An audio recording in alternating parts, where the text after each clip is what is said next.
Здравейте хора, аз съм Петя БГ и днес ще говорим за тези 5 игри.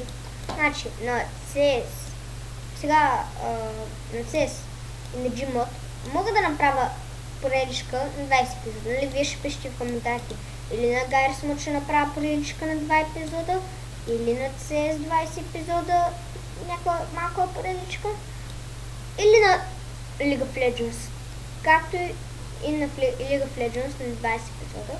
И може да говорим малко в един епизод за пачовете и за новите герои на магиите и такива работи.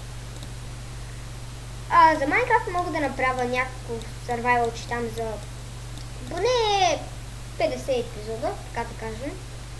Малко survival, че само за развиване, нали. Може да гласувате в коментарите за тези 4 игри. Значи за това и това поне по 20 епизода, на това по 50. И тук новите пачове си сигурно вече снимам, няма да ви питам. И може да гласувате в коментарите за Prototype 2. Именно, мисля, тях да не правя някаква поредичка, а направо дали ще мога да я превърта в... То пак ще е поредица някаква. Да я превъртим в клипчето. Около не знам колко епизода там. Нали, аз в момента играя. Искам да я превърта и пред вас да я превърта още един път.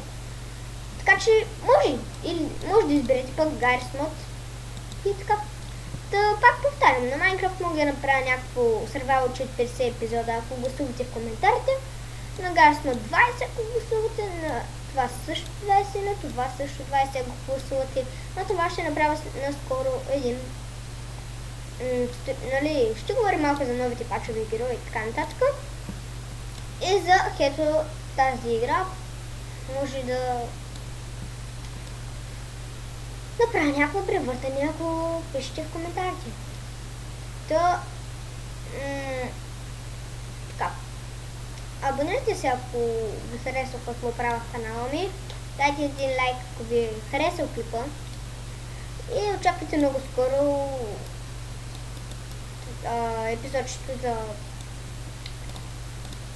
League of Legends, да говорим за пачовете, героите и новите магиите.